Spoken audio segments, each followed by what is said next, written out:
నమస్కారం అండి. నా పేరు బుర్రా నాగత్రినాథ్ అండి. నేను పుట్టింది తూర్పుగోదావరి జిల్లా తునిలో అండి. నా విద్యాభ్యాసం అంతా కూడా విశాఖపట్నంలోనే జరిగిందండి.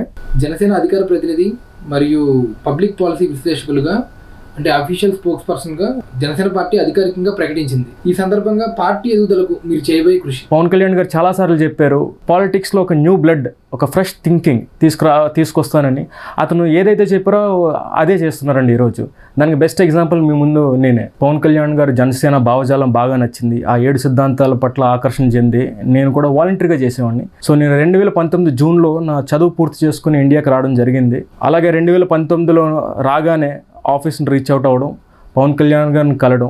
అప్పటి నుంచి పవన్ కళ్యాణ్ గారు అండర్ హిస్ వింగ్స్, అతని గైడెన్స్లో mostly on policy and young leadership ఇలాంటి విషయాలపైన జర్నీ కంటిన్యూ అవుతుందండి. ఎన్నో విషయాలపైన అవగాహన తెచ్చుకుంటూ, అలాగే ఒక న్యూ ఏజ్ థాట్ ప్రాసెస్ని తీసుకురావడానికి పవన్ కళ్యాణ్ గారు ఎంతో విధంగా స్ఫూర్తిని అలాగే ఇన్స్పిరేషన్ని కలగజేయడం జరిగిందండి. ఇలాగ అఫీషియల్ ప్రతినిధి, పబ్లిక్ పాలసీ విశ్లేషకుడిగా ఈరోజు రెస్పెక్ట్ ఇవ్వడం కూడా నాకు it is further encouragement and boost అండి. నాకే కాదండి, నాలాంటి మిడిల్ క్లాస్ కామన్ మ్యాన్ యంగ్స్టర్స్కి ఎస్పెషల్లీ ఇది ఒక ఇన్స్పైరింగ్ మూమెంట్ అండి.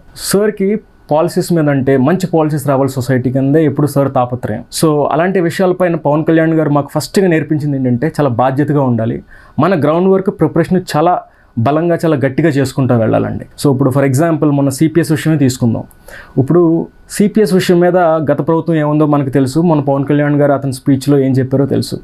సిపిఎస్ గురించి ఒక డెసిషన్కి రావడానికి పవన్ కళ్యాణ్ గారు చేసే గ్రౌండ్ వర్క్ అంటే సిపిఎస్ అనేది జస్ట్ ఒక ఎగ్జాంపుల్ మాత్రమే. అలాగే ఏ పాలసీ తీసుకున్నా, మీరు ఒక ఎడ్యుకేషన్ పాలసీ తీసుకున్నా, లేకపోతే ఒక సోషల్ సెక్యూరిటీ పాలసీ తీసుకున్నా, అసలు best policies in the world ఏంటి? మేబీ ఒక పాలసీ ఆఫ్రికాలో బాగుండొచ్చు, మేబీ మైక్రో ఫైనాన్స్ అనే పాలసీ బంగ్లాదేశ్లో క్లిక్ అవ్వచ్చు, ఎడ్యుకేషన్ని వాలంటరీగాని చేయొచ్చు అని బ్రెజిల్లోంచి ఒక మంచి పాలసీ ఉంది, లేకపోతే డ్రోన్స్ ద్వారా హెల్త్ కేర్ సిస్టమ్ బాగా చేయొచ్చు అని రవాండా లాంటి కంట్రీస్లో ఉన్నాయి.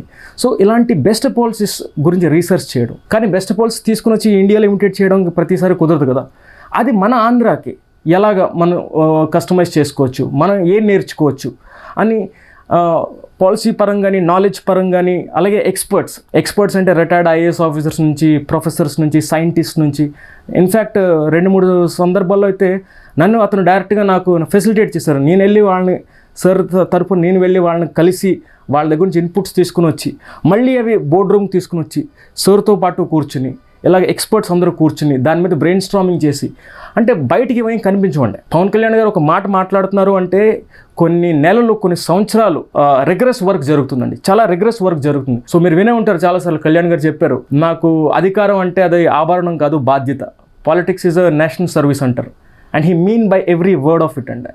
పార్టీ నాకు ఒక అవకాశం ఇచ్చిందండి. సో చాలా బాధ్యతగా, చాలా డిసిప్లిన్డ్గా వ్యవహరించాలి. సో రానున్న రోజుల్లో ఆల్రెడీ ఇప్పుడు ఏ పని అయితే చేస్తున్నామో ఇంకా బాధ్యతగా, ఇంకా కష్టపడి, డెడికేషన్తో చేస్తామండి. థ్యాంక్ యూ అండి.